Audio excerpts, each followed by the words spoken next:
నమస్తే, welcome to KR TV. నేను మీ క్రాంతి. ఇవాళ మనతో ఉన్నటువంటి special guest Congress party fire brand Addanki Dayakar గారు ఉన్నారు మనతోటి. ముందుగా వెల్కమ్ చేద్దాం. అన్న నమస్తే. నమస్తే క్రాంతి. బాగున్నారా? బాగున్నా. ఆల్ ది బెస్ట్ నీ కేఆర్ టీవీకి. థ్యాంక్ యూ అన్న. బాగున్నారా? మళ్ళీ నా ప్రశ్న. చాలా బాగున్నా. నీకు ఎట్లాగ పడుతున్నా? బాగున్నారా? మళ్ళీ నా ప్రశ్న. మళ్ళీ ఎట్లాగ పడుతున్నా నీకు? నాకైతే ఫిజికల్గా యాక్టివ్ ఉన్నాడు అద్దంకి దయాకర్, బట్ మెంటల్గా డిప్రెషన్లో ఉన్నాడు. డిప్రెషన్ అనేది లైఫ్లో ఉండదు క్రాంతి. ఎందుకంటే అది నా ఏమంటారు కదా, సినిమా డైలాగ్ ఉంటుంది చూడు, నా ఒంట్లోనే డిప్రెషన్ ఉండదు అన్నట్టుగా. డెఫినెట్గా కొంత ఏమంటారు అంటే పదవి రాలేదనే ఉద్దేశంతో వచ్చే సానుభూతితో ఉన్నప్పుడు అట్లా అనిపిస్తుంది చూసే కోణంలోనే. ఇంతమంది అయిపోయాయి కదా, మంత్రులు అయిపోయాయి, ఎమ్మెల్యేలు అయిపోయాయి, ఎంపీలు అవుతుండే అనే కోణం నుంచి నన్ను చూసినప్పుడు నీకు మనం కూడా అంతకుముందు ఒక టీవీలో చేసిన ఇంటర్వ్యూలో నువ్వు అడిగినవి చూసినావా, ఇంతవరకు నువ్వు సక్సెస్ కాలేదు కదా అన్న. అప్పుడు ఎట్లా ఆన్సర్ వస్తుందో ఇప్పుడు అట్లనే వస్తుంది. సక్సెస్ అనేది దీనికో ఏమంటాం ఒక మెజర్మెంట్ అనేది ఉండదు. బట్ మనం ఇప్పుడు సక్సెస్ అయ్యి అంటే ఒక సినిమాలో చెప్పినట్టు సక్సెస్ అనే దానికి ఫుల్ స్టాప్ ఉండదు, కామాలే ఉంటాయి అని అంటారు, అంతేనా? జస్ట్ లైక్ ఇంకా సక్సెస్ రాలేదుగా మన లైఫ్లో. ఇంకా ఇంత అన్సక్సెస్ఫుల్ అద్దంకి దయాకర్. అన్సక్సెస్ఫుల్ అనే దానికంటే సక్సెస్ కోసం వెయిట్ చేస్తున్న అద్దంకి దయాకర్. అంటే స్ట్రగ్లింగ్ దయాకర్. స్ట్రగులింగ్ కూడా కాదు కదా, ఇప్పుడు 20 years నుంచి స్ట్రగులింగ్ అనుకుందామా. ప్రజల కోసం కొట్లాడేటప్పుడు స్ట్రగుల్స్ అనేవి ఉండవు. ప్రేమతో పనిచేయాల్సిన అవసరం ఉంటుంది. ఒకరికి ఒక సంవత్సరానికి వస్తే ఒక 10 సంవత్సరాలకు రాదు, ఒకరికి 20 సంవత్సరాలకు రాదు. వాడే వీడు. అంటే వస్తుందన్న ఆశ ఉన్నదా మీకు? డెఫినెట్గా దాంట్లో అసలు సవాల్ ఏముంటుంది. వస్తుందన్న ఆశ ఉన్నదన్న? వస్తుందా? కంపల్సరీ వస్తుందా? కంపల్సరీ 100%. వచ్చినాక మళ్ళీ నువ్వు వచ్చింది అని వాళ్ళని అంట బరాబర్ అంట వస్తే అంట పక్క. అన్న అందరు అడిగినట్టే నేను కూడా అడిగితే బాగుండదు, బట్ అడగాలి కాబట్టి అడగాల్సి వస్తుంది. అద్దంకి దయాకర్ ఆ రోజు ఆ మాట అన్నాడు కాబట్టి ఈ రోజు ఇట్లున్నాడు. అద్దంకి దయాకర్ ఆ మాట అంటే అసలు రాజకీయ జీవితమే లేకుండా పోతుందా? ఇప్పుడు మీకు రాజకీయ జీవితం ఉందనుకుంటారా? లేదని ఎవరన్నా అంటుండ్రా? నేను అంటున్నా. నువ్వు అంటే రేపు నీకే సమాధానం చెప్తా వచ్చిన రోజు. ఎప్పుడు చెప్తారన్నా? అతి త్వరలో. ఎన్ని రోజులు అవుతుంది మీ పార్టీ అధికారంలోకి వచ్చి? దయాకర్ అన్న ఎన్ని రోజులు అవుతుంది మీ పార్టీ అధికారంలోకి వచ్చి? డిసెంబర్ అంటే ఇప్పుడు ఎంత 5th month అనుకుంటా. 5 నెలలు అవుతుంది. 6 పోస్టులు కూడా అయినాయి 5 నెలల్లో. 6 పోస్టులు. ఎమ్మెల్యే, ఎమ్మెల్సీ, ఎంపీ, ఏంటిది కంటోన్మెంట్, ఇట్లాంటి అన్ని పేర్లు వచ్చినాయి. బట్ నా డిజర్వేషన్ ఏంది అని అన్నప్పుడు నీకు రేపు తెలుస్తుంది.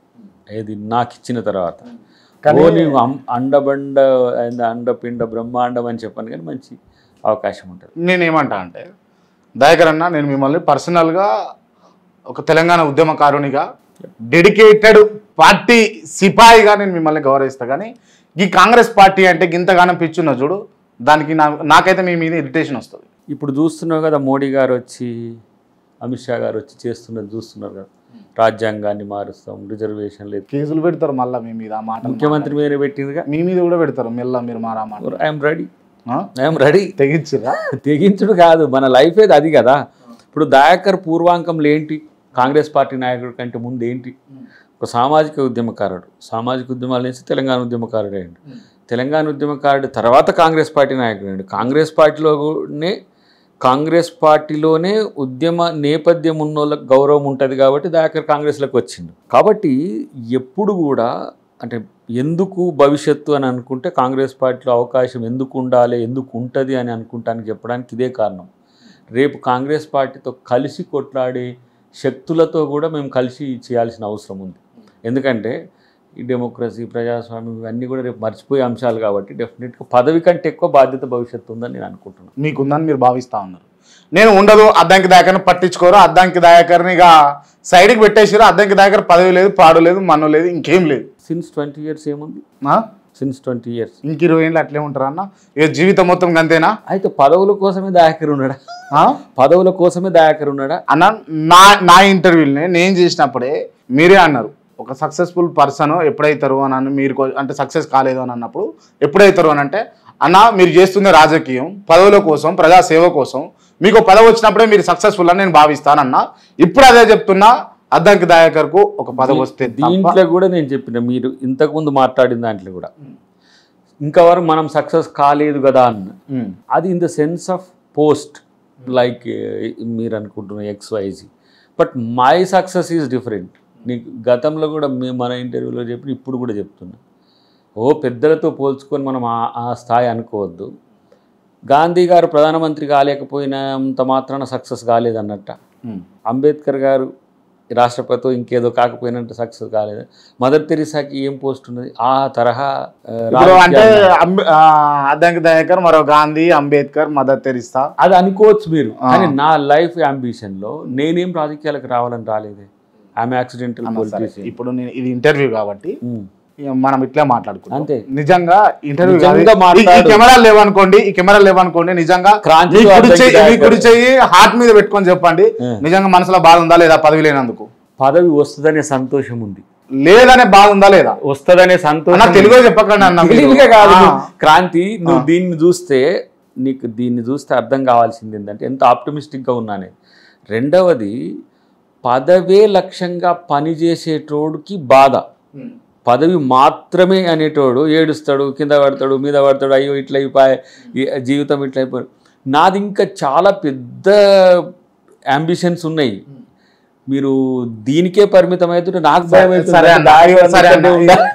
సరే అన్న, ఇది వదిలేద్దాం, దీన్ని పట్టుకో, దీంట్లో తర్కాన్ని ప్రజలకు చెప్పు. అంటే దీన్ని వదిలేద్దాం అని అంటే ఏదో దీంట్లో నువ్వు డిఫెన్స్లో నేను డిఫెన్స్లో కాదు. అంటే నాది best example in Telugu states. అంటే ఒకరు టికెట్ రాకపోతే లేకపోతే పదవి ఇవ్వకపోతే 3 రోజులకో 4 రోజులకో అలిగి ఏంది తీవ్ర అసంతృప్తితో పార్టీ మారిన XYZ అని చూస్తుంటారు. ఈ రాత్రికి ఈ పార్టీలో ఉండి ఇంకో రాత్రికి ఆ పార్టీలో పోయి మళ్ళీ తెల్లారి వచ్చి ఈ పార్టీని మంత్రి కూడా చూస్తారు. కానీ ఆ తరహా రాజకీయ నాయకత్వం కాదు అని చెప్పే ప్రయత్నమే నేను మీకు ఇదంతా చెప్పేది. నేను కాంగ్రెస్ పార్టీ విచారధార పట్ల కమిట్మెంట్తో ఉన్నా కాబట్టి పదవి నేను చేస్తున్న క్రమంలో ఏది వస్తుంది అనేది కూడా నేను పట్టించుకోను, ఏది ఇస్తారనేది కూడా. ఇప్పుడు ఒక మాట నీకు వస్తుందా వస్తుందా వస్తుందా అని అడిగి 3 సార్లు అడిగింది కదా, వస్తుంది అని చెప్తున్నా నేను. ఎట్లా వస్తుంది అని చెప్పడానికి కూడా నాకేం రూపం లేదు. ఒకే ఒక్కటి ఏంటి, party, PCC, cabinet and CM they can take care of me. నేను పార్టీ కొరకు కొట్లాడతా, నా పదవి కొరకు కొట్లాడుతాడు అద్దంకి దయాకర్ గారు 100 సార్లు చెప్పి నా ఏమంటారు అరిగిన శివలకెళ్ళి ఏమంటారు రక్తం వచ్చే రికార్డు ఇవన్నీ. కాబట్టి ఏమొస్తుంది అనే దాని దగ్గర ఏదైనా రావచ్చు, దేనికి ఎలిజిబుల్ కాదు. అద్దంకి దయాకర్కు హోం మంత్రి ఇస్తారా?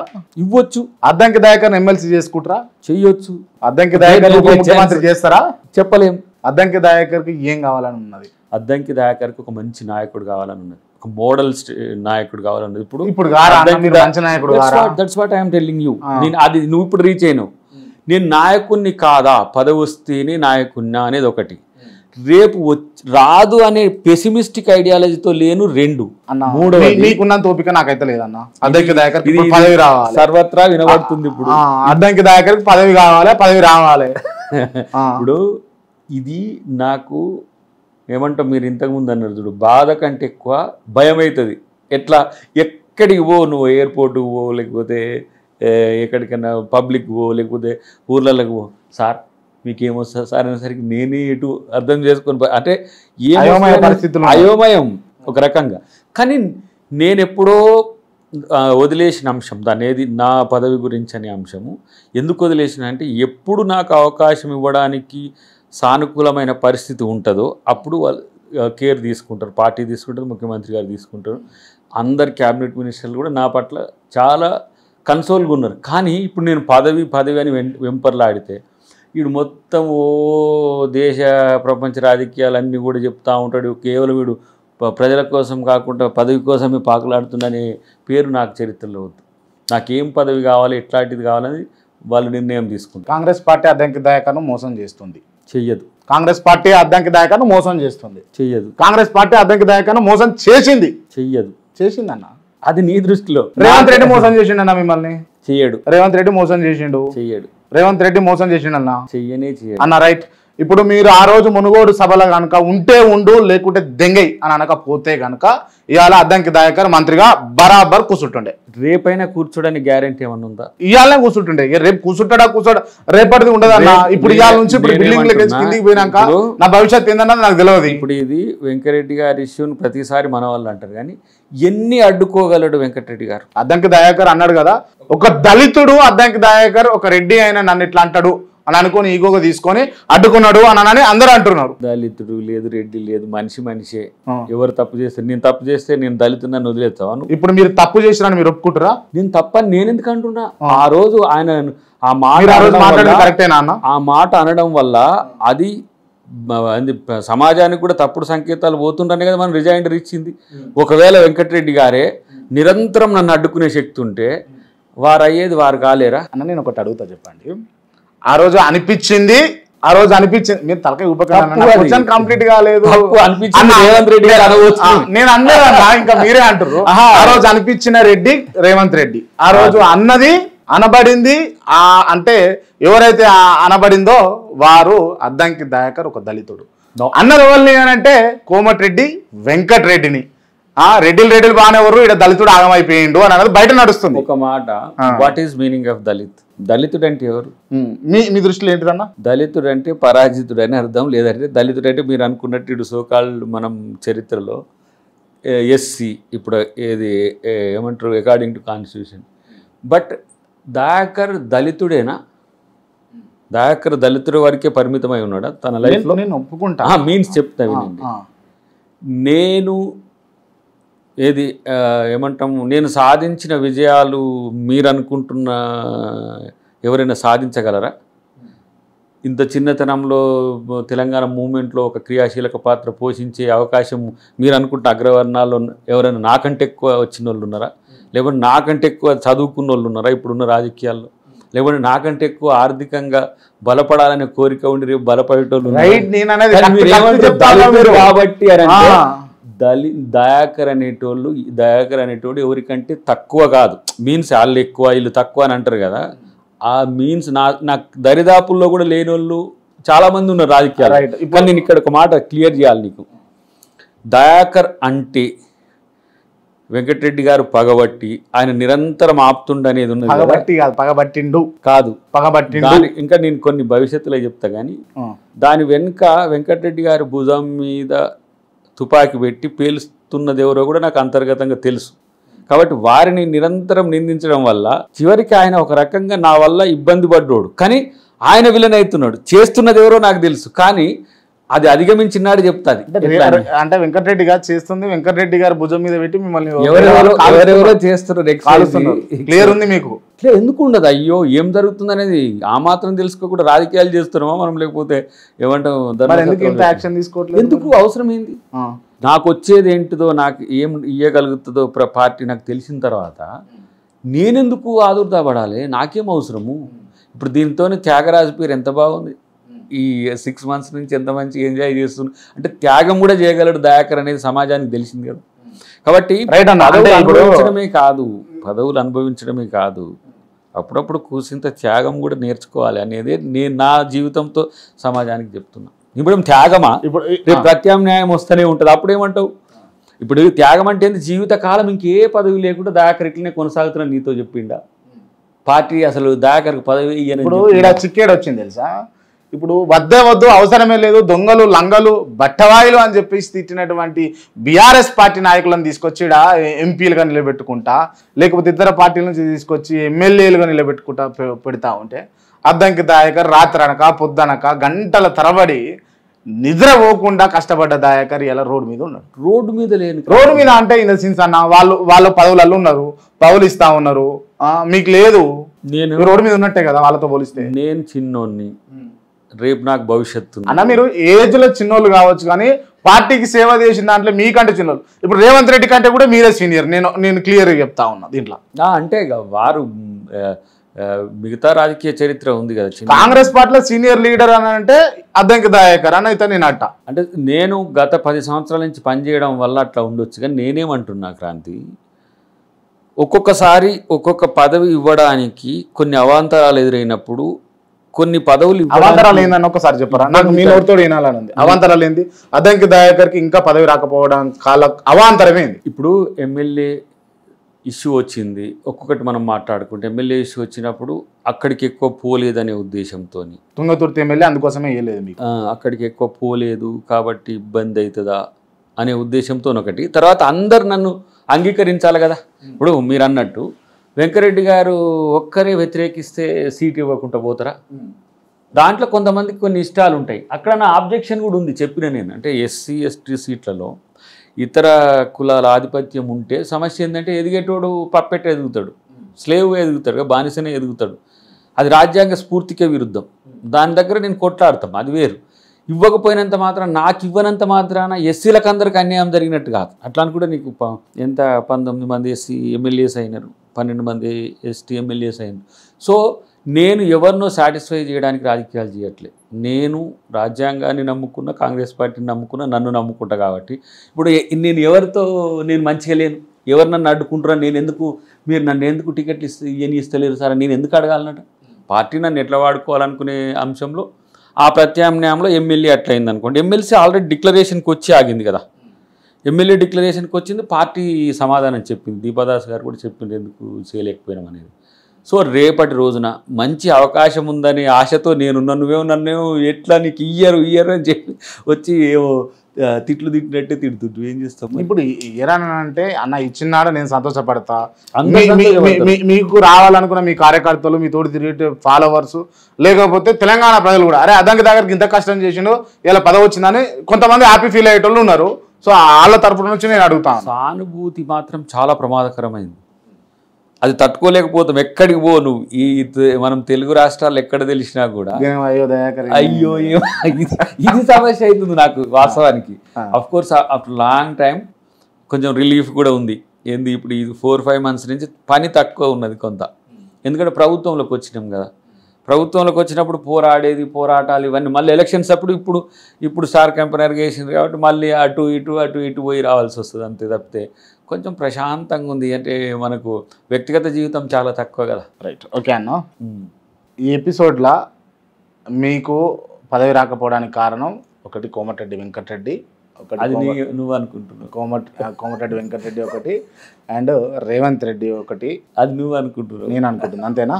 ప్రజలారా మీరేమనుకుంటారో మీరు కామెంట్ రూపంలో మీ అభిప్రాయాన్ని వ్యక్తపరచండి. అన్న ఈ అంశాన్ని పక్కన పెడితే కాంగ్రెస్ పార్టీ 6 గ్యారంటీలలో సక్సెస్ అయిందా అన్న? అందరు లాంటి లీడర్ మీరు కాదు, ఉన్నది ఉన్నట్టు చెప్తారని అడుగుతుంది ఈ ప్రశ్న. నేను ఒకటే చెప్పేది, 85-87 రోజుల్లో లాంఛనం అవుతుంది. లాంచింగ్ అంటే లాంఛనం కాదు, లాంచింగ్ అయితే ఇప్పుడు ఫర్ ఎగ్జాంపుల్ 95,000 ఇండ్లను మనం కట్టాలనుకుంటాం. విధానపరమైన నిర్ణయం జరుగుతుంది. కట్టడం అనేది 1 year అవుతుంది, 1.5 year కావచ్చు. అభివృద్ధి అనేది నిరంతర ప్రక్రియ అంటే అది వేరు, అది కాదు. మొదలైందా కాలేదు. ఇప్పుడు 500 రూపీస్కు గ్యాస్ బండ మొదలైంది, 200 యూనిట్లకు వరకు పవర్ మొదలయ్యింది, ఆ మహిళలకు ఉచిత బస్ సౌకర్యం మొదలయ్యింది. ఇప్పుడు ఉద్యోగాల కల్పనకు సంబంధించి ఒక 30,000 ఉద్యోగాలు గతంలో కన్ఫర్మ్ అయినాయి, వాళ్ళు చేయలేకపోయినా ఆల్రెడీ ఇచ్చేసినాం. రేపు మళ్ళీ ఈ ఎలక్షన్ నోటిఫికేషన్ కాగానే Group 1 to 4th వరకు అన్ని నోటిఫికేషన్స్ వేస్తాము. ఈ నోటిఫికేషన్ వేసిన విద్యార్థులకు 5 lakhs వరకు మనము ఆర్థిక సహకారం కోచింగ్ కొరకు ఇవ్వబోతున్నాం. అంటే యువ వికాసం కింద చేయబోతున్నాయి. ఓకే, ఇప్పుడు అమ్మాయిలకు June 2nd మనకు ఏంటిది కాలేజెస్ స్టార్ట్ అవుతాయి, వాళ్ళకు స్కూటీ పథకం పెట్టినాం. కాలేజ్ స్టార్ట్ కాకముందే మన వాళ్ళు స్కూటీలు ఇచ్చేయమంటారు. అంటే మీన్స్ వాళ్ళది ఎట్లా ఉంటుంది అంటే స్టూడెంట్ ఎవరు, రికగ్నిషన్ ఎవరు అనేది. దీంట్లో ఛాలెంజింగ్ ఏంటంటే రైతు భరోసా, రైతు బంధు, మూడవది మహాలక్ష్మి. ఇవి 3 ఆర్థిక అంశాలతో ముడిపడి ఉన్నాయి. ఇలా ఆర్థికంగా వెనుకబడ్డమా అంటే వెనుకనే పడ్డాం. అవన్నీ తెలియకనే మీరు లంక బిందెలు బాగా ఏంటిది ఉన్నాయి కదా, మన లంక బిందెలు ఉంటాయి అనుకుని మట్టి కుండలు ఉన్నాయి అనేది. అది గత ప్రభుత్వము అట్లా క్రియేట్ చేసింది. కానీ మనం మళ్ళీ ఈ ఫినాన్సెస్ క్రియేట్ చేసుకోలేనివి కాదు.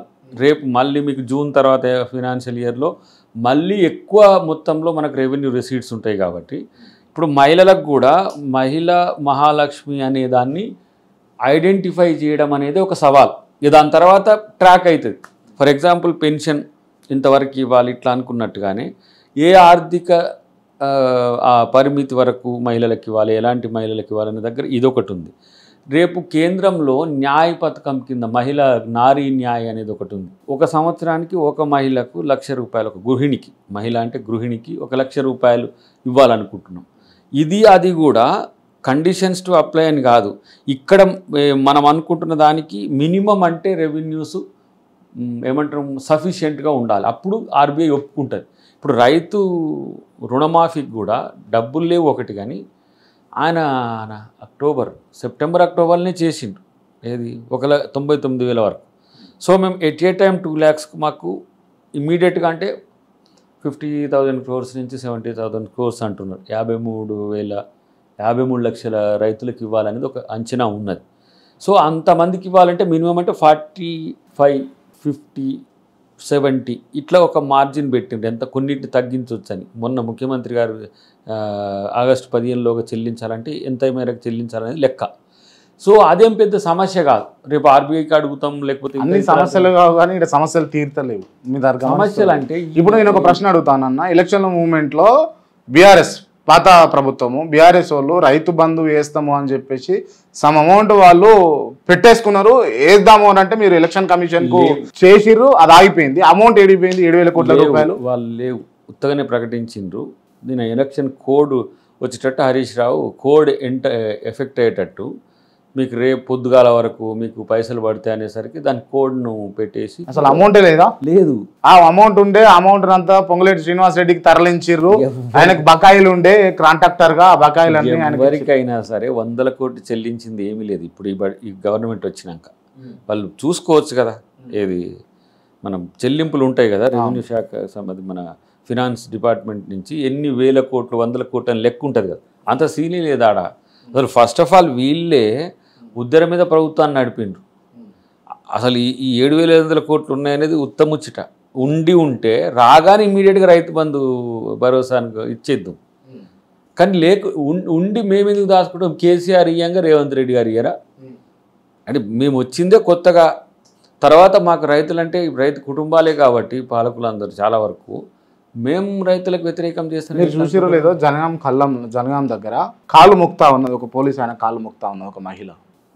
అది గతంలో 10 ఏళ్లలో కేసీఆర్ ఉన్నప్పుడు గట్లాంటి పరిస్థితి అయితే రాలే. అంటే మీరు గతాన్ని ఊరికనే రోబో టైప్ మర్చిపోయినావు. నేను మర్చిపోయినా అన్న, రోబోలు మర్చిపోవా అన్న, మనుషులే మర్చిపోయి. రోబో చిప్పు మార్చంగానే మార్చిపోతుంది. ఫస్ట్ రోబో ఎట్లుంటుంది, రోబో సినిమాలో అంత ఐశ్వర్యాన్ని ప్రేమించుకుంటుంటుంది. సెకండ్ రోబో విలన్ అవుతుంది. అట్లనే నువ్వు విలన్గా మారకు. ఎందుకంటే బాలింతలు ఎవరు మహిళా రైతులు ఖమ్మంలో వాళ్ళని ఏ విధంగా పిల్లలు పాలు తాగుతున్న పిల్లల్ని అనేది కూడా పట్టించుకోకుండా ఇమ్మీడియట్గా అరెస్ట్ చేసి జైల్లో పెట్టిండ్రు. పత్తి రైతులు ఆదిలాబాద్లో ఏం చేసిండ్రు? చేతులకు బేడీలు వేసి తీసుకుపోయి జైల్లో పెట్టిండ్రు. రోడ్లే కల్లాలైన రోజులు, రోడ్ల మీదనే ఏమంటారు వడ్లు మొలకెత్తిన రోజులు మీకు గుర్తుంటాయి. ఇప్పుడు వాళ్ళు చేసిర్రు, మేము చేసి తప్పేంది అన్నట్ట. ఇట్లా కొనుగోలు అనేది ఐకేపీ సెంటర్లో మిగతా ఏవైతే మార్కెటింగ్ సదుపాయాలు ఉన్నాయో ఎక్కడ లేవో, ఎక్కడ ఎనారమస్కి వచ్చినాయో అక్కడ సమస్య అవుతున్నప్పుడు ఇమ్మీడియట్గా రిజాల్వ్ చేస్తున్నాం కదా ఏమంటే. ఇప్పుడు సమస్య దృష్టికి రావడం, దాన్ని పరిష్కరించడం, ఇవి 2 అంశాలు. సమస్యను పట్టించుకోని ప్రభుత్వం గతం అయితే, సమస్యను పరిష్కరించే ప్రభుత్వం ఇప్పుడు. మీకు ఇక్కడ ఇది ఒక సమస్య ఉందంటే చూడండి, రేపటి వరకు దాన్ని రిజాల్వ్ చేసే వ్యవస్థ ప్రభుత్వం తయారు చేసింది. ఏ ఇష్యూ అయినా తీసుకోండి, వాట్ ఎవర్. ఇప్పుడు పవర్ అంటున్నారు, పవర్కి సంబంధించి చర్చ చేసి వీడియోలు తీసి, మొన్న ఒకటి ఏదో వీడియో ఒక పిల్లగాడు ఎంతది చిన్న సినిమాల్లో నటిస్తారట, ఇది మన షార్ట్ ఫిల్మ్స్లలో షార్ట్ ఫిల్మ్స్లో నడిపిస్తే ఫేమ్ కావట్లేదు. ఆ వీడియో చేసి పెట్టిండట, అది 2-3 గంటలనే వైరల్ అయిందట. ఇట్లా కొంతమంది అట్లాంటి కూడా ఇక పవర్ లేదని చెప్పేసి, కరెంట్ లేదని చెప్తుంటే వీళ్ళు ప్రమోట్ చేస్తుంటారు, ఎవరు బీఆర్ఎస్ అండ్ బీజేపీ. అట్లా జరుగుతున్నాయి. ఇప్పుడు ఎక్కడైనా సమస్య వస్తే, ఇప్పుడు కొన్ని పవర్ సంబంధించిన అంశాలు షార్ట్ సర్క్యూట్స్ ఉంటాయి, కొన్ని ఇతరత్ర పనుల కొరకు ఆపి ఉంటాయి తప్పితే గతం కంటే ఒక యూనిట్ కూడా తగ్గించే అవకాశం లేదు. ఎక్కడనే ట్రిప్ అయితే, లేకపోతే ఎండలకి ఇలాంటివి అయితే వచ్చే సమస్య. కానీ పవర్ పోతున్నది, నీళ్లు రావట్లేవు అంటే ఏంది? నీళ్లు మేము కొనుక్కొచ్చే ప్రకృతి ఇచ్చేవి. మరి ఆ కరెంటు అది మన పవర్ అంటే కాంగ్రెస్ వచ్చింది, కరువు తెచ్చింది, కరువు వచ్చింది అని అంటారు. 2023 కరువు స్టార్ట్ అయింది.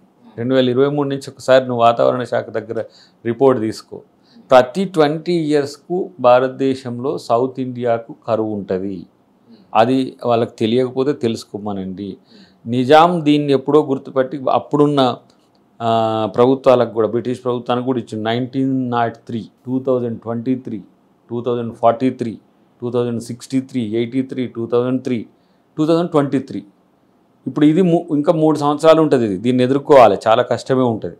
కానీ ఈ కరువు కాంగ్రెస్ తెచ్చిందంటే మరి ఆయన వచ్చిన కాలంలో కరువు ఆయన కాంగ్రెసా కేసీఆర్ ఇలా ఆడగట్టిండు 3 పిట్టగోడలు కాళేశ్వరం అని అవి వాడుకోవడానికి ఉపయోగానికి లేకపోయా ఓ 1,00,000 కోట్లని పెట్టి కట్టే. ఇప్పుడు ఆయన కాళేశ్వరం బాగలేదు, దోపిడీ చేసుకున్నాడు, దమ్మి చేసిండు, కుటుంబ పాలన చేసిండు అని చెప్పే మీరు అధికారంలోకి వచ్చినప్పుడు మీరు మళ్ళా కూడా ఇప్పుడు కూడా ఇప్పుడు ఈయన ఇట్లా చేసిండు, కేసీఆర్ ఇట్లా చేసిండు, రామారావు అట్లా చేసిండు, సంతోష్ రావు అట్లా చేసిండు, ఇంకా ఇదేనా ఒకరినొకరు అనుకుంటేనా ప్రభుత్వ పరిపాలన ఏమైనా చేస్తారా? ఈ దరిద్రం ఇంకో 2 నెలలు ఉంటుంది వాళ్ళతో మాట్లాడేది, వాళ్ళ గురించి మాట్లాడేది. దాని తర్వాత ఏం చేస్తారు? దాని తర్వాత రెవెన్యూస్ వచ్చిన తర్వాత మనం చేసుకోవచ్చు కదా. అంటే రెవెన్యూస్ లేవని వాళ్ళని అంటారు అంతే, చాలా గడ్డు రెవెన్యూస్ లేవని వాళ్ళని అంటారు అంతేనా? ఇప్పుడు వాళ్ళు దానికి కారణం ఎవరు? ఇప్పుడు ఇరిగేషన్ కు మనము ఇప్పుడు ప్రజలకు కావాల్సింది ఒకరు అనుకోవడమా, ప్రజా సమస్యలు తీరడం అన్న? సమస్యలు వస్తే మాకు చెప్పండి, రాజకీయం వాళ్ళు చేసుకుంటారు, మీకు అక్కర్లేదు. ప్రజలకు సమస్యలు వస్తే మా దృష్టికి తేండి,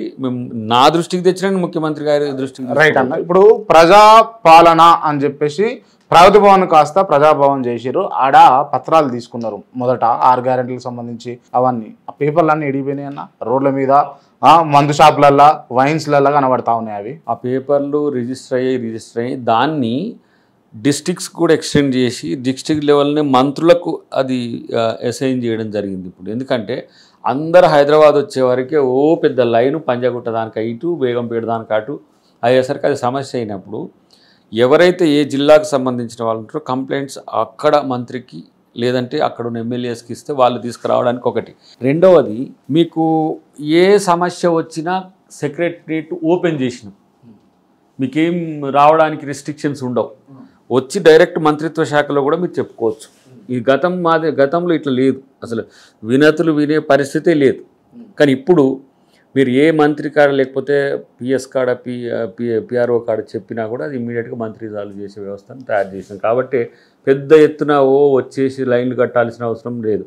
ఇంపార్టెంట్ ఉంటే సీఎంఏ అవైలబుల్గా కూడా ఉంటాడు భవిష్యత్తులో. ఈ ఎన్నికలు అయిపోయిన తర్వాత ఆ డేట్ని ఎట్లా పెట్టుకొని సీఎం కలుస్తారు అనేది కూడా ఒక ఆలోచన ఉంది. బాగా నడిపిస్తారంటే కాంగ్రెస్ వాళ్ళు నిజమేనా? నడుస్తుందా? ఎక్కడ నడుస్తలేదా? లారీలు కూడా ఎవరికి నచ్చిన వాళ్ళకి ఇచ్చుకుంటున్నట్టుగా ఇంత అమౌంట్ తీసుకొని. అంటే నాకు తెలిసి ఏంటంటే కాంప్రహెన్సివ్ మైనింగ్ పాలసీ వస్తుంది తొందరలో.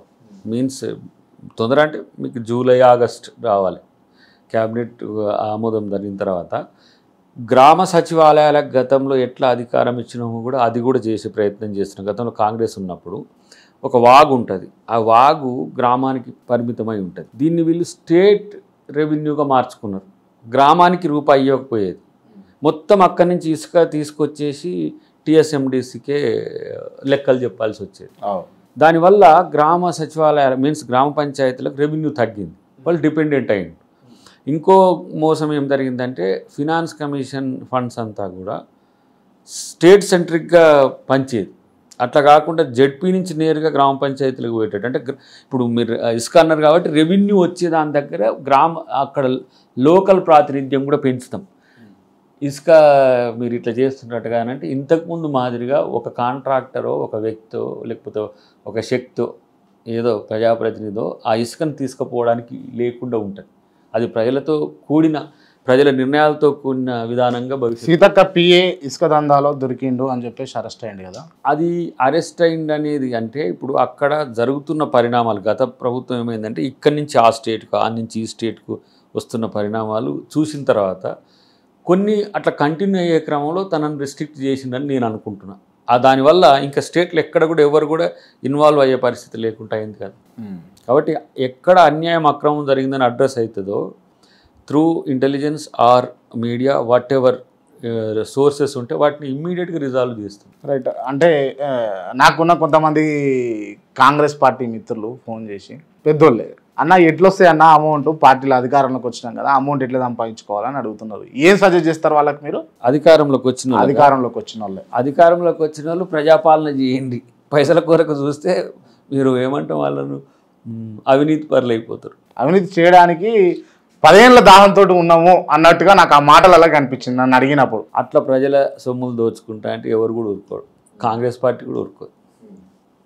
సో చాలా రెస్ట్రిక్టెడ్గా ఉంటుంది. గతం మాదిరిగా పుట్టనొకడు, మట్టినొకడు, ఇసుకనొకడు, చెట్లనొకడు, రోడ్లనొకడు ఇట్లా దోచుకున్నట్టు ఉండదు కాంగ్రెస్ హయాంలో. డెఫినెట్గా స్ట్రీమ్లైన్ చేస్తాం. ఎక్కడ ఎవరైనా అలాంటివి చేసే పరిస్థితి వస్తే ఇమ్మీడియట్గా మీ దృష్టికి వచ్చినా అది ఎక్స్పోజ్ చేయండి. ఎందుకంటే మీకు మీడియా ఉంది కాబట్టి దాని మీద తగు చర్యలు ఉంటాయి. అసలు ఆ పరిస్థితి రాకుండానే చూసుకుంటారని నేను అనుకుంటున్నాను. ఇప్పుడు లోక్సభ ఎన్నికలు జరుగుతూ ఉన్నాయి కదా, ఎన్ని స్థానాల్లో కాంగ్రెస్ పార్టీ గెలుస్తుంది అనుకుంటారు మీరు? 14 పక్కా కదా. 14 పక్కా. ఒకటే లెక్క 14 పక్కా. సీఎం గారి కొటేషన్ మంచిగా ఉందన్న. ఎన్ని గెలుస్తాయి చెప్పండి? 14 అని చెప్తుంటే ఇంకా 14 గెలుస్తాయి అంటారు. 14 గెలిచేయి. 14. ఓకే, ఒక్కసారి డెప్త్గా పోతే ఇప్పుడు ఏ అభ్యర్థి చేవేళ్ళ నుంచి ఎవరు గెలుస్తారన్న? చేవేళ్ళ నుంచి ఎవరు? మీకు నువ్వంటే ఎవరంటావు? మీరు చెప్పండి, నేను చెప్తా. దానికి రంజిత్ రెడ్డి గారు పక్కా గెలుస్తాడు కదా. రంజిత్ రెడ్డి గారు పక్కా. చేవేళ్ళ నుంచి రంజిత్ రెడ్డి. రంజిత్ రెడ్డి ఏ పార్టీ అన్న? టీఆర్ఎస్. వెనకటికి టీఆర్ఎస్ కదా. ఇప్పుడు కాంగ్రెస్. అంటే అప్పుడు చేదైన రంజిత్ రెడ్డి ఇలా తీపైందా అన్న? ఇప్పుడు మరి ఒక బంటతల ఆయన అని చెప్పేసి, గుండుగాడు అని చెప్పేసి, కొడుగుడ్డు కోడి తెచ్చేసి అదే గాంధీ భవన్ లో ప్రెస్ మీట్లు పెట్టినటువంటి రంజిత్ రెడ్డి ఇలా మంచిగా. వీళ్ళు ఏం ప్రకటనలు చేస్తుండ్రు? ఎవరు? బీజేపీ వాళ్ళు, బీఆర్ఎస్ వాళ్ళు. 10వ రోజా 12వ రోజు నుంచి ఏం మొదలు పెట్టిండ్రు? ప్రభుత్వం ఏర్పడ్డాక ఇది కోసెళ్ళేదా, ఇదేందో ఎన్నికలు, ఎంపీ ఎన్నికలు అయిపోగానే పోతే మరి వీళ్ళకి చెక్ పెట్టే స్ట్రాటజీ ఉండాలిగా. అసలు మీరే ఉండరు రాబాయి, మీ నాయకులే మా కాడికి వస్తున్నారు అంటే గాల్లే రంజిత్ రెడ్లు, గాల్లే కడియం శ్రీలు, వాళ్ళే గేట్లు తెరిస్తే వస్తారు, రెడీగా ఉన్నారు. గేట్లే తెలిసిరే, సింపుల్ గిట్లే ఒక సింగిల్ చిన్న ఇప్పుడు చిన్న లేపిరా అంటేనే అట్లా వచ్చి ఇక వాళ్ళకి తెలిసిపోయింది కదా.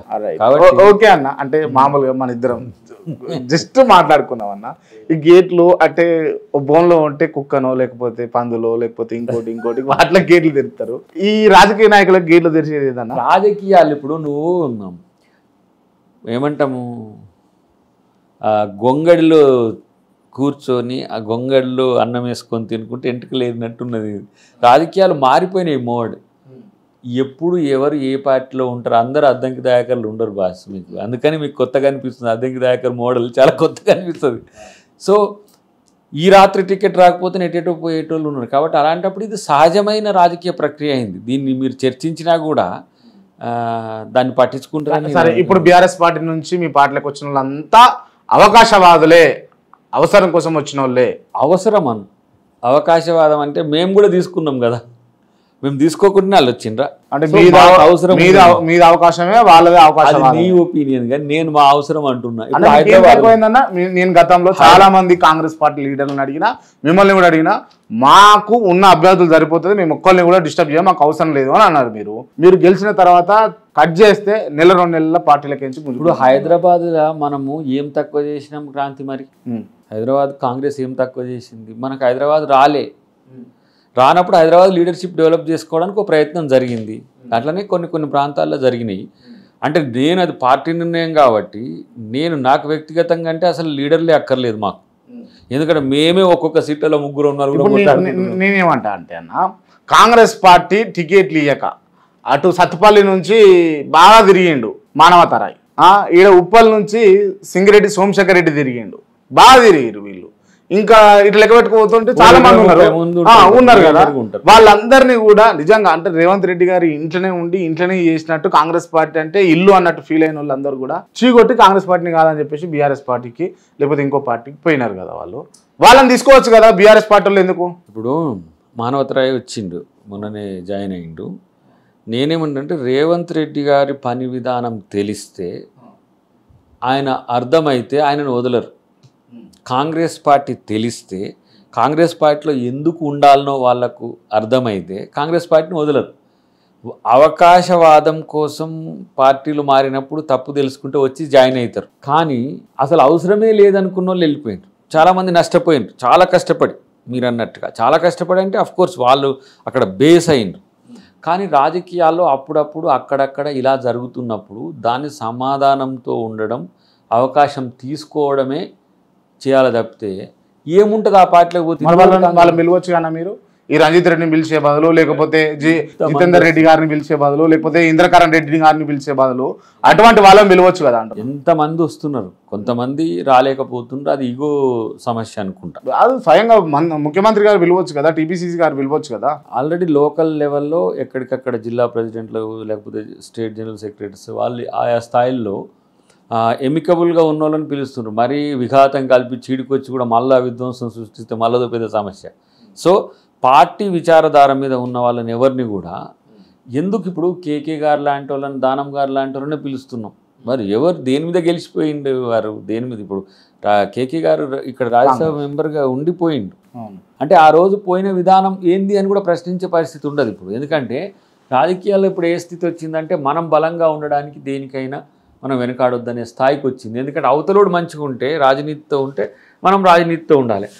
ఒకవైపు మోడీ ఎట్లున్నాడు, ఒకవైపు కేసీఆర్ ఎట్లున్నాడు చూస్తే కాంగ్రెస్ మళ్ళీ పారిచింతకాయ పచ్చళ్ళే ఉన్నారా వీళ్ళు మారలేదనేది వస్తే కూడా అది కొంచెం మంచి పరిణామం కాదనే కాంగ్రెస్ పార్టీ రెడ్డిల పార్టీ అయ్యింది. డిప్యూటీ సీఎం ఎవరు? డిప్యూటీ సీఎం చిన్నపీట వేసారు డిప్యూటీ సీఎంకి. చిన్నపీట వేస్తే ఆయన ఏమైనా చిన్న అవుతాడా? చిన్నగా అవుతాడంటే చిన్న బుచ్చినట్టు కాదా అన్న? అది ఏం కాదు. బట్టి గారు ఎప్పుడు ఆయన క్రెడిబిలిటీ ఉన్నది, ఆయనకు పాదయాత్ర చేసిన వ్యక్తి, మొత్తం ఆశాంతం సుదీర్ఘకాల రాజకీయ చరిత్ర కాంగ్రెస్లోనే ఉన్నది ఆయనకు. అట్లా ఎంతమంది. కాకపోతే ఇప్పుడు మాకు రెడ్డి బలం కాబట్టి రెడ్డితో మేము పార్టీని బలోపేతం చేసుకుంటాం అంతే తప్పితే రెడ్లకే ప్రాతినిధ్యం ఏమి లేదు కదా, అందరికీ వస్తుంది కదా. మీరు మిగతా వర్గాలకు ఇచ్చింది ఎందుకు చూస్తలేరు?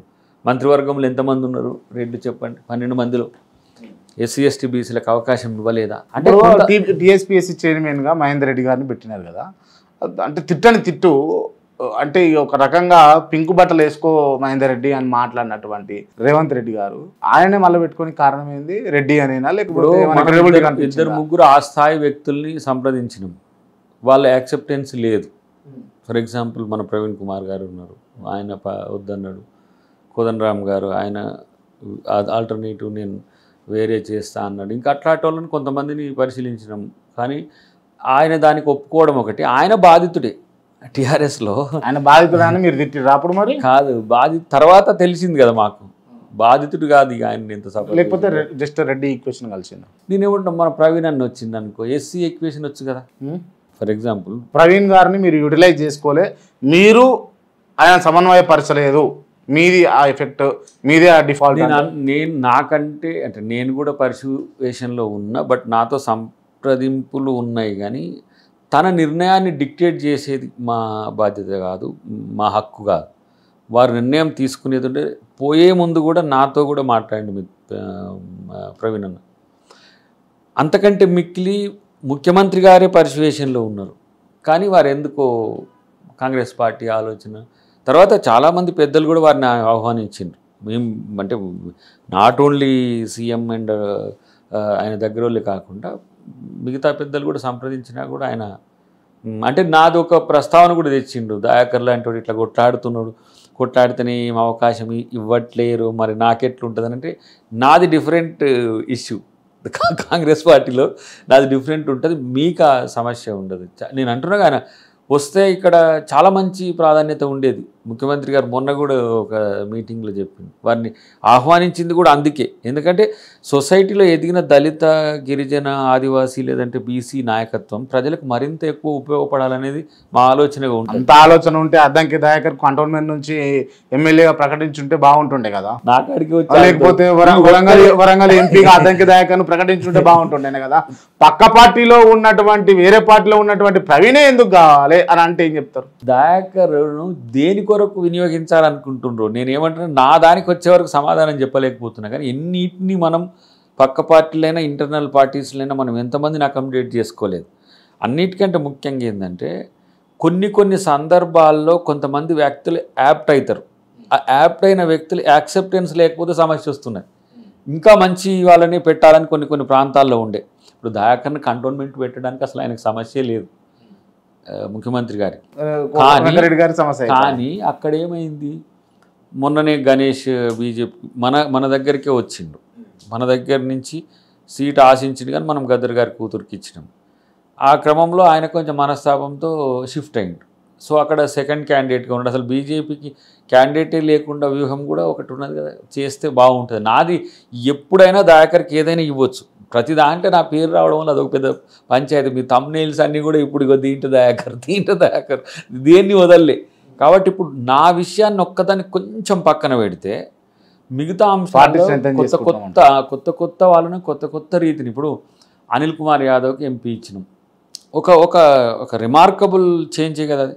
హైదరాబాద్లో మనకు బీసీలకు మనం ప్రాధాన్యత ఇవ్వలేకపోయినాం, హైదరాబాద్లో గెలవలేకపోయినాం. అలాంటప్పుడు ఒక యంగ్ టర్క్కి మనం ఇచ్చినాం. అట్లనే మహేష్ కుమార్ గౌడ్ గారికి ఇచ్చినాం ఎమ్మెల్సీ. అసలు ఆ ఏరియాలో ఆయన ఫస్ట్ త్యాగి ఆయనే.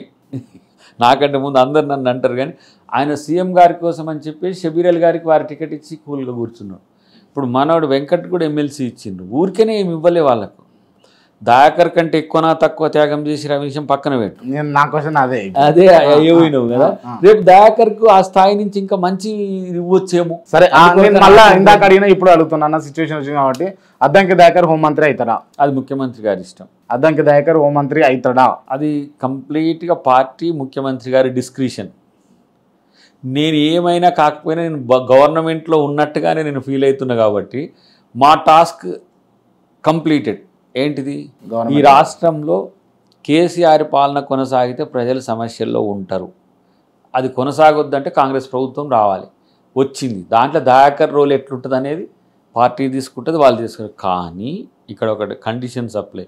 దీన్ని సస్టైన్ చేయాల్సిన బాధ్యత కూడా మాలాంటి వాళ్ళ మీద ఉంటుంది. ఎందుకంటే కుట్రలు చేస్తుండ్రు. కుట్రలు అంటే మామూలు కుట్రలు కాదు. ఇప్పుడు ఆయన అంటున్నాడు కదా, ఎవరు అమిత్ షా గారు, ముఖ్యమంత్రి ఇట్లా ఇట్లా చేస్తున్నారు. వాళ్ళదంతా ఇల్ ఇంటెన్షన్స్తో ఉంటుంది. ఒకరి మీద వాళ్ళు దృష్టి పెట్టిండ్రు అని అంటే ఇక వెనకటికి అదేదో ఉన్నగా విలన్లలో రావు గోపాలరావు టైప్ ఉంటుంది అలా. సో అలాంటి వాళ్ళ నుంచి కూడా మేము ప్రొటెక్ట్ చేసుకోవాల్సిన అవసరం ఉంది గవర్నమెంట్ను.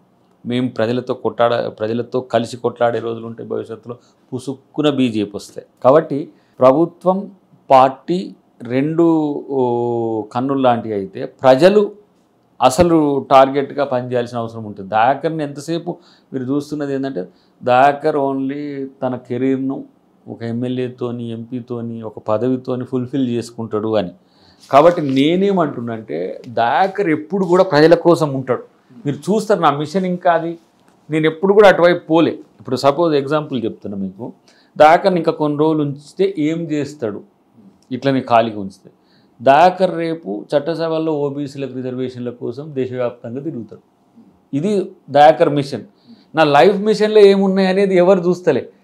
ఎవరు దయాకర్ మాలమానాడు అధ్యక్షుడు ఒక రోజున, తర్వాత తెలంగాణ ఉద్యమకారుడు అయిన తర్వాత కేసీఆర్ ముఖ్యమంత్రి అయితే ఎప్పుడన్నా పోయి కప్పు కాఫీ దాగొచ్చినామా? పోని పిలిచిండా? ఆయన ముఖ్యమంత్రి చేయడంలో కూడా మాలాంటి కోదండరామ్ గారు లాంటి మాలాంటి వాళ్ళ పాత్ర ఉంది. ఎక్కడో మామూలు 10-12 సీట్లు ఉన్న కేసీఆర్ 61 సీట్లకి ఎట్లొచ్చిండు? తెలంగాణ అంతా మేము గద్దర్ లాంటి వాడు గజ్జ కట్టుకొని తిరిగితే కోదండరామ్ దయాకర్ లాంటి వాళ్ళు మొత్తం తెలంగాణ మూవ్మెంట్ అంతా ఆయన ఎక్కడ పోరాడడం గొప్ప, అబ్బా నీకు తెలిసినది కాక అని చెప్పి పాటలు వస్తుంటే నేను నవ్వుతా ఉన్నా. సాగరారం అప్పుడు ఏడ ఉన్నాడు, మిలియన్ మార్చ్ అప్పుడు ఏడ ఉన్నాడు. అసలు ఉద్యమ రూపాల్లో ఎక్కడ కూడా ఆయన రాజకీయ పలుకుబడి తన ఉనికి కాపాడుకునేందుకే వచ్చిండు ఎక్కడ కూడా. కానీ ఆ 2009 తర్వాత ఆయన రోల్ నామినల్ అయింది. కానీ మేము ఆయన దాంట్లో ఏం పదవులు కోరుకోలేదు. కానీ కాంగ్రెస్ పార్టీకి వచ్చినాం. ఒకరోజు కాంగ్రెస్ పార్టీ అంటే ఇంకెక్కడిది కాంగ్రెస్ పార్టీ అన్న రోజులు ఉన్నాయి. అందరు పోలోమని ఇప్పుడు అందరు కాంగ్రెస్ పార్టీకి వస్తున్నారు. అధికారం వచ్చినాక రండి. ఒక చెరువు నిండుగా ఉంటే అందరు దాంట్లో చేపలు పట్టుకొని తినాలని ఉంటుంది మాకు. వాళ్ళతో పాటు చేపలు పట్టనీకే వస్తురా కాదు, మాకేమిటి అందరు తింటూ ఉండాలని ఉంటుంది. అందరూ మాకు రాలేదనేది అంతేం ఉండదు. ఇంకో దాని నెక్స్ట్ ఇంకో ఎక్స్టెన్షన్ రేపు ఇప్పుడు ఒక సమర్థుడైన ముఖ్యమంత్రి ఈరోజు తెలంగాణకి ఇచ్చినట్టుగానే రేపు సమర్థుడైన ప్రధానమంత్రి కోసం రేపు దేశంలో కొట్లాడతాం. మా టార్గెట్ నెక్స్ట్ రాహుల్ గారు. ఆయన ప్రధానమంత్రి అయ్యేదానిక మా మిషన్ ఇట్నే ఉంటుంది. దాని కొరకు ఎన్ని త్యాగాలకైనా సిద్ధం అవుతాం. దానికి పెద్ద సమస్య కానీ నాకు లైఫ్లో ఎస్సీ ఎస్టీ వీళ్ళ కొరకు పోరాడుతున్న అంతో కొంత. కానీ చరిత్రలో ఇద్దరు బాధితులు ఉన్నారు భారతదేశ చరిత్రలో. ఒకటి మహిళ అయితే, 2 బీసీ. వీళ్ళు చరిత్ర నుంచి కూడా అన్యాయానికి గురవుతున్నారు. భారత మనువాదం ఉన్నప్పుడు, భారత రాజ్యాంగం ఉన్నప్పుడు కూడా. సో మహిళది చట్టమైంది, అమలు అవుతుందా లేదా అనేది చూడాలి. మా ప్రభుత్వం వస్తే అమలు కోసం మేము మా వాళ్ళ దగ్గర మేము అర్జీ పెడతాం. రాకపోతే మహిళా బిల్లు అమలు కావడానికి ఒకటి. రెండవది ఓబీసీ.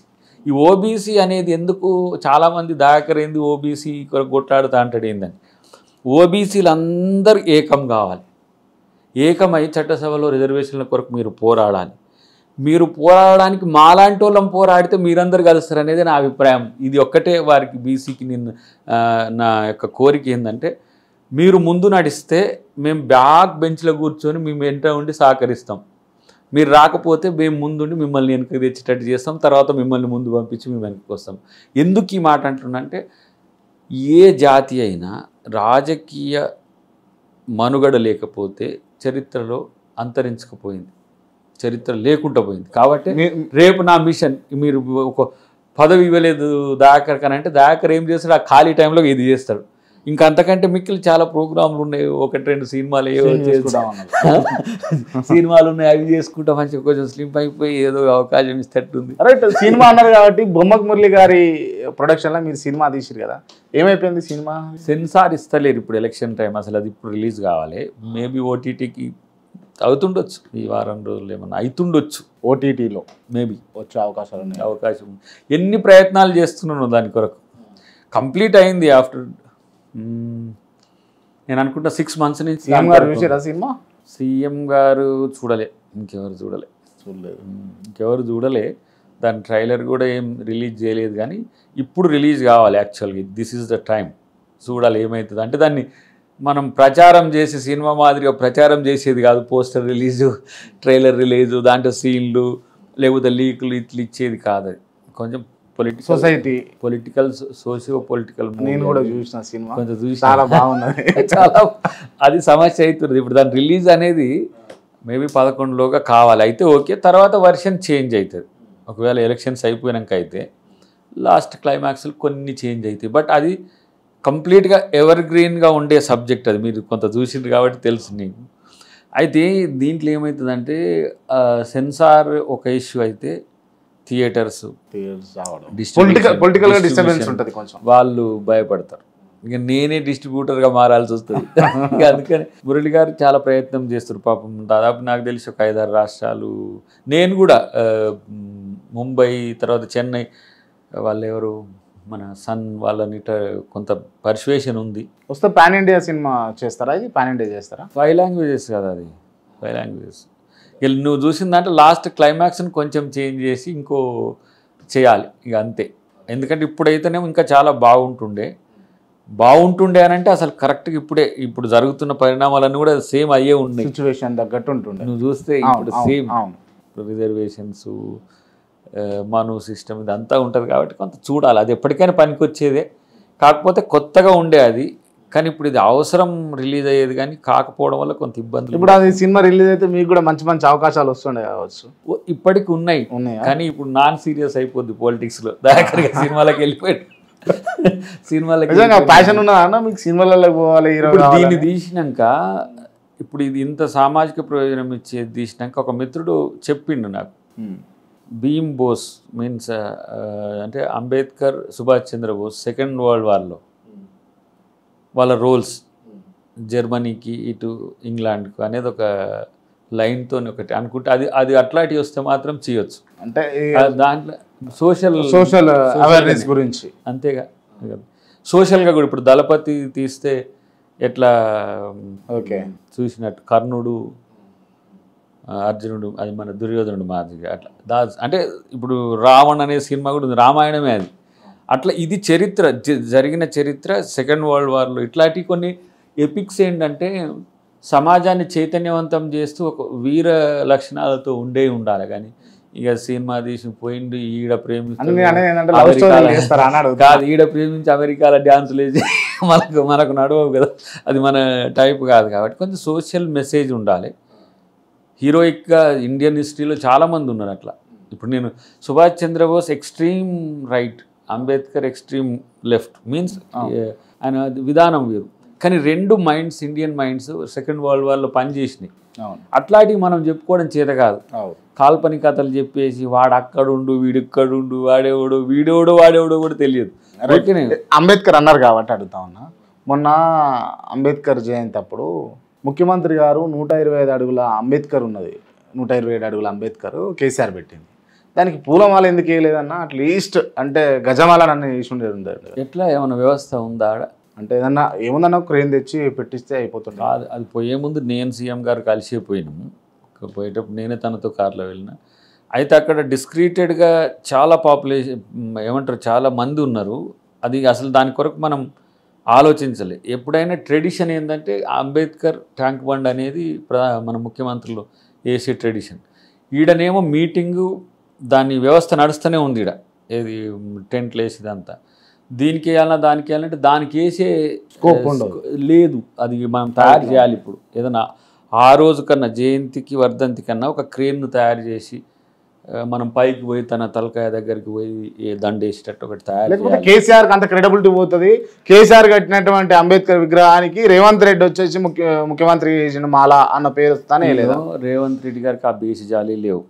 ఇప్పుడు మనం ఆడికి పోతాం, ఏం చేయాలి ఆడనే దాని దగ్గర పోయేటప్పుడే చర్చ. నన్నే ఒక మిత్రుడు అడిగిండు, అన్న మనం ఆడ ఆగాలనా అక్కడికి పోవాలనా అని. ఎట్లా అని అంటే ఇక్కడికి పోతే ఏం చేయాలని దగ్గర స్టేజ్ మీద ఉండాలి. స్టేజ్ సెక్యూర్గా లేదు, జస్ట్ మన వాళ్ళు మాట్లాడుకుంటానికి వేసిన స్టేజ్. అది వచ్చిన జనాన్ని అడ్రస్ చేయడానికి మన సంఘ నాయకులు వేసింది. కానీ సీఎం సెక్యూరిటీ అంతా మనం చేసి ఉంటే అక్కడికి పోయి ఒకసారి విజిట్ చేసి జై భీమ్ అని చెప్పి వచ్చినా అయిపోతుంది. అట్లా కూడా ఆలోచించినాం. కానీ ఇక ఈసారికి ఫస్ట్ మనం ఆ ట్రెడిషన్ బ్రేక్ చేయాలి. ఏ ట్రెడిషన్? కేసీఆర్ అంబేద్కర్ విగ్రహానికి దండ వేయడు. ఏది ఈ 9 సంవత్సరాలు ఎందుకు వేయడంటే అని చెప్పాడు. ఇది ఓపెన్ చేసింది, పెద్ద విగ్రహం ఓపెన్ చేసింది ఏప్రిల్ 14th. ఆ రోజు దండ వేసింది. కానీ ఎవ్రీ ఇయర్ దండ మనం వేయాలనే సంస్కృతిని మనం కొనసాగించాలనే ఉద్దేశంతో మనం ట్యాంక్ బండ్ మీద అంబేద్కర్కి చేసినాం. రేపు దీన్ని ఆలోచిస్తున్నాం 125 దానికి మనం ఎలాంటి క్రేన్స్ పెడితే ఆ టైం మనం దండ వేయాలి, లేకపోతే కాళ్ళకాడ కూడా పూలు వేయచ్చు. అది కూడా ఆలోచన వచ్చింది. మనం పెద్ద బేస్ ఉన్నది కదా కింద, అక్కడి వరకు ఎక్కి కూడా మనం అక్కడ చేయొచ్చు. బట్ ఇక మళ్ళీ అది ఇంకొకళ్ళు ఏమంటారు, ఇది అంత దేవతల కల్చర్ తెచ్చిండ్రు కాళ్ళకాడ పూలు వేసడం, ఇదొక పెద్ద సమస్య ఉంటుంది. ఇప్పుడు అంబేద్కర్ రైట్స్ కొంత ఈ వ్యక్తి పూజను ఒప్పుకోరు, దండ వరకు ఓకే. కానీ ఇప్పుడు మనం కాళ్ళకాడ పూలు వేసినాం అనుకో, ఇక మళ్ళీ వీళ్ళు కూడా సంప్రదాయాలు మార్చుకున్నారు అనేది ఎట్లా వస్తుందని కూడా చర్చ జరిగింది. కాబట్టి రేపు అనుకుంటున్నాను నేను, మేబీ మెడలో దండ వేయడం ఎలా అనేది ఆలోచించాల్సిన అవసరం. రైట్, ఓకే అన్న. లోక్సభ ఎన్నికల తర్వాత రేవంత్ రెడ్డితో పాటు అద్దంకి దయాకర్ కూడా బీజేపీలోకి పోతున్నాడా? ఇదొకటి ఉందా ఇంకా? ఎందుకు పోవాల్సిన అవసరం వస్తుందో? ఎందుకో కేసు ఉన్నది కదా, ఓటుకు నోటు కేసు. ఏముండదు అసలు. బీజేపీ గవర్నమెంటే నాకు తెలిసి కష్టం. 180కి ఉన్నారు ఇప్పుడు వాళ్ళు. మీకు ఎవరేం చెప్తున్నారో నాకు తెలియదు. In my view 189 I thought. 2 సెషన్స్లో జరిగినట్లలో 189లో 60 మీద ఉన్నాం ఇద్దరం. 60+ మేమున్నాం, 60+ వాళ్ళు ఉన్నాం. ఒకవేళ రేవంత్ రెడ్డి గారు పార్టీ మారితే అద్దంకి దయాకర్ కాంగ్రెస్లో ఉంటాడా, బీజేపీలోకి పోతాడా? అసలు రేవంత్ రెడ్డి గారు ఫస్ట్ బీజేపీలోకి పోతాడనే మాట పక్కన. పొంగులేటి శ్రీనివాస్ రెడ్డి పోతాడా? ఎవరు పోరు. రేపు జాతీయ స్థాయిలో ఇండియా కూటమి అధికారంలోకి వస్తుంది. అంటే ఇండియా కూటమిలో అధికారంలో రాకపోతే పోతారని కాదు, మళ్ళీ ఇండియా కూటమి అధికారంలోకి వస్తుంది. చాలామంది జాతీయ స్థాయికి కూడా వెళ్ళి నాయకులు మన కంచి తయారవుతారు తెలంగాణ నుంచి. ఒకప్పుడు ఏ విధంగా నష్టపోయినప్పుడు 435 సీట్స్ వచ్చినాయి, అట్లా రేపు జాతీయ స్థాయికి ఎదిగే నాయకత్వం తెలంగాణ నుంచి ఎక్కువ ఉంటుంది. రెండవది, ఇక్కడ ఉండి రేపు టాప్ 10 ఇండియన్ కాంగ్రెస్ లీడర్స్లో రేవంత్ రెడ్డి గారు ఉండబోతారు భవిష్యత్తులో. ఇండియాలో టాప్ 10 కాంగ్రెస్ లీడర్స్. కాబట్టి బీజేపీకి పోతే రేవంత్ రెడ్డి గారిని ఎందుకు వాళ్ళు ఏం చేయగలరు బ్రదర్? అందుకే పెద్దన్న అన్నాడు కదా, పెద్ద నాయకులు. అందుకే మొన్న పెద్దన్న అన్నాడు కదా. పెద్దన్న అనొచ్చు, నిన్న కూడా అమిత్ భాయ్ అని అంటాడు. ఎందుకు అన్నాడు? నన్ను అంటే నేను కూడా అంటా. కానీ ఆయనకు అనండి, మీరు ఒకసారి పెద్దన్న అనండి మోడీని. ఎందుకు మోడీ పెద్దన్న అంటే ఏమన్నా సమస్య? అదే అనండి, ఏమంటున్నాను. పెద్దన్న అంటే ఏంది? ఇప్పుడు ఆయన భారతదేశానికి ప్రధానమంత్రి. మనం ప్రధానమంత్రి హోదాలో గౌరవించుకోవాలి. రాజకీయాలు విమర్శిస్తాం, మోడీని మాకంటే ఎక్కువ విమర్శిస్తారు. ఎందుకు ఈ మాట అంటున్నంటే, కేసీఆర్ గారు కలిసే ఉండి కూడా మోడీని అవమానపరిచిండ్రు. కలిసి ఉన్నా ఏమన్నాడు? ఒక ప్రధానమంత్రిని పట్టుకొని ఈ దేశం వదిలిపెట్టేటట్టు తరిమి కొడతామన్నాడు. మళ్ళీ వాళ్ళిద్దరు ఒకటే అయినప్పటికీ కూడా అవతల నమ్మాలని చెప్పి. మీరు భలే చెప్తారన్న. వాళ్ళిద్దరు ఒకటే ఎందుకు తిట్టుకుంటారన్నా చెప్పండి. మరి ఎందుకు కేసు పెట్టలేదు? కేసీఆర్ అవినాష్ చేయలేదా? కాంతి కేసీఆర్ అవినీతి చేయలేదా? అవినీతి చేసి కేసులు పెట్టాలి కదా, మరి పెట్టలే కదా. మరి ఎందుకు పెట్టలే? అవినీతికి ఆధారాలు లేవని అన్నారు. అవినీతికి సంబంధించినటువంటి స్పష్టమైన విచారణ లేదన్న. ఎవరు వాళ్ళ కమిటీలు చెప్పిన ఫేక్ వీడియోకు ముఖ్యమంత్రికి సమన్స్ అది ఎఫ్ఐఆర్ పంపిస్తావు నువ్వు. ఇన్ని లక్షల కోట్లు దోచుకున్న కేసీఆర్ మీద చిన్న ఎఫ్ఐఆర్. కవితను అరెస్ట్ చేసారు కదన్నా. కవితన అవినీతి చేసింది. కవితనా ముఖ్యమంత్రి? కవితనా ఢిల్లీ లిక్కర్స్ కావాలి అవినీతి చేసిందనే కదా. లిక్కర్లో చేసింది కాబట్టి లిక్కర్లో పోయింది. ముఖ్యమంత్రి ఏం చేయలేదా అంటున్నా. కేటీఆర్ ఫోన్ ట్యాపింగ్ వ్యవహారంలో ఉన్నాడా? తేలలే, ఇంకా ఉండే అవకాశం. హీరోయిన్ లో ఫోన్లు విన్నాడు అని చెప్పేసి మీ పార్టీ కృత్యాలు చేసిండ్రని వింటున్నా. అది రిపోర్ట్ తొందరగా బయట పెడితే మంచిది. ఎందుకంటే దాంట్లో ఎవరెవరు ఏమకృత్యాలు విన్నారో, వీళ్ళు ఏం దరిద్రులు ఏం చేసారు, ఇదేం పాడుపోయడనో నాకు తెలుస్తలేదు. కానీ వెనకటికి సీమగాక మనిషి ఏమనుకున్నది తెలియాలన్నట్టుగా ఈ ఫోన్ ట్యాపింగ్ వీళ్ళకెందుకు, పోలీసులు చేసుకుంటారు. అది పోలీసుల డ్యూటీ. శాంతి భద్రతలో, అంతర్గత భద్రతో, దేశ భద్రతో, ఇతరత్ర క్రిమినల్స్ని పట్టుకునే క్రమంలో పోలీసుల పని వీళ్ళు ఎందుకు చేసిండ్రు అది నాకు అర్థం కావట్లా. ఈయన ఏమైనా హోమ్ మినిస్టర్ కూడా కాదు కదా నువ్వు అన్నట్టు కేటీఆర్. ఈయన మరి చేసిండో చేయలేదో తెలియదు. ఈ ఎపిసోడ్లో నాకేందంటే ఒక హోమ్ మినిస్టర్ పాత్ర ఏడ రావట్లే, కేసీఆర్ పాత్ర ఏడ రావట్లే, మరి మనోంది ఎందుకు వస్తుందో నాకు అర్థం కావట్లేదు. ఇది మున్సిపల్ మినిస్టర్ అండ్ పంచాయతీరాజ్, మరి ఈయన హోమ్ మినిస్ట్రీ ఈయనకి ఎందుకు వస్తున్నాయి? సో అంటే ప్రభుత్వం ఎట్లా ఉందనుకుంటారా లేదనుకుంటారా కేటీఆర్ పాత్ర? మీరు ఎందుకో మనవాడు గుమ్మడికాయ దొంగ అనక ముందే భుజాలు తడుముకుండు, మరి ఎవరు స్పందించలే. అయితే చేసే ఒకటి రెండు చేస్తాం మీకేందని అంటుండు. అంటే ఏంది, ఈయన పాత్ర ఉన్నట్టా లేనట్టా అనేది మీరు ఆలోచించాలి. అది విచారణ జరుగుతుంది, దానికి సంబంధించి మాట్లాడుతున్నాం. అండ్ రేవంత్ రెడ్డి ఏడబోయినా కూడా ఒట్లేస్తా ఉన్నాడు. ఖచ్చితంగా 15 ఆగస్టు వరకు మేము అనుకున్నది అనుకున్నట్టు రుణమాఫీ చేస్తామని అంటున్నారు. అసలు 15 ఆగస్టు అంటే 2024 15 ఆగస్టా, లేకపోతే 2025, 26, 27? అసలు తెలివితోటి రేవంత్ రెడ్డి కావాలని జస్ట్ 15 ఆగస్టు అని వదిలేసిండు. ఒట్లు తప్పుగా ఒకటి 15 ఆగస్టు అనేది వచ్చేదే మీరు క్లారిటీ ఇచ్చారు కదా దీనికి, వచ్చేదే. దాన్ని ఓట్లు ఎందుకు వేస్తారన్నా? ఓట్లు ఎందుకంటే నమ్మకం లేకపోతే ఓట్లు వేస్తారు. అబద్ధాలు ప్రచారం చేస్తుండే. ఎట్లా అంటే నేను ఒకటి మనం జనరల్ గా మాట్లాడుకున్నాం. నేను నీకు నిన్న ఫోన్ చేసిన, ఇంటర్వ్యూ అడిగిన, సీఎం గారితో మీటింగ్లో ఉన్న క్రాంతి నేను రేపు పెట్టుకుందామని అన్నారు. మీరు సరే అయిపోయింది, ఈవినింగ్ పెట్టుకుందాం అన్నారు. మళ్ళీ ఈవినింగ్ ఫోన్ చేసిన, రేపు పెట్టుకుందాం అన్నారు. అప్పుడు నేను అడుగుతా, అన్న ఒట్టే అన్న రేపు ఇస్తావా ఇంటర్వ్యూ అని అంట. అది ఎట్లా అంటే అదంకి దయాకర్ మీద నమ్మకం లేకపోతే నేను ఒట్టు అడుగుతా. ఇక్కడ అదే నువ్వు చెప్పిన దాన్నే నేను కంటిన్యూ చేస్తా. మనం డిసెంబర్ 9వ తారీఖు నాడు రైతు రుణమాఫీ చేస్తాను. 9వ తారీఖు వచ్చే వరకు ఫస్ట్ ప్రభుత్వం నడిచేది ఎట్లా అనే పరిస్థితి ఉన్నది. దాన్ని ఎక్స్టెండ్ చేయడం వల్ల రైతుల్లో ఒకటి ఏమనిపించిందంటే, అరే వీళ్ళు అన్నారు ఇవ్వలేదు, రాజశేఖర రెడ్డి అయితే ఇట్లా కాగానే 2 లక్షలు ఎట్ ఏ టైం రుణమాఫీ చేసిండు, రేవంత్ రెడ్డి గారు రాజశేఖర రెడ్డి గారు లెక్క ఎందుకు లేరు అని రైతుల్లో ఒక ఆవేదన అనుకోవచ్చు, ఆగ్రహం కూడా, కోపం కూడా. ఒక దశ దాటినాక జనవరికి వచ్చే వరకు ఏది చేస్తానని ఏమీ లేదు. సంక్రాంతికి మేమేమనుకున్నామంటే సంక్రాంతి వరకు కనుక మనం అడ్జస్ట్ అయితే సంక్రాంతి కానుకగా రైతు రుణమాఫీ చేద్దామని ఉండే. కానీ ఎంతకంతకు రెవెన్యూస్ డిక్రిమెంటల్ వెనుక కారణం ఏంటంటే అప్పులు కట్టడమే ఎక్కువైతుంది వచ్చిన దాంట్లో. ఇంకా రేపటి 40,000 50,000 కోట్ల వరకు ఈ అప్పులకే అంటే ఇన్స్టాల్మెంట్స్ కార్పొరేషన్స్ కట్టే పోతాయి. రేపు దాన్ని ఎట్లా చేస్తామనే దాని దగ్గర ఒక మాస్టర్ ప్లాన్ ఉన్నది. దాన్ని ఏమి ఆస్తులు అమ్ముడో లేకపోతే భూమి తనఖాలు పెట్టడం ఇట్లేం కాదు. డెఫినెట్గా కొన్ని త్యాగాలతో కొన్ని డిపార్ట్మెంట్లను భవిష్యత్తులో ఇంకో నెక్స్ట్ ఎకడమిక్ ఫినాన్షియల్ ఇయర్కి చేసుకోవచ్చు అని చెప్పైనా అడ్జస్ట్ చేసే పని ఉంటుంది. కాబట్టి రెవెన్యూస్ పెరగడం ఒకటే కారణం కాదు, అడ్జస్ట్మెంట్లు కూడా చేసుకోవడానికి కాదు. వీలైతే కేంద్రం మాదే వస్తే అసలు సమస్య లేదు. ఎందుకంటే మాది జాతీయ స్థాయిలో మా ప్రభుత్వం రాగానే ఏ వనరు కావాలన్నా తెచ్చేసుకుంటా.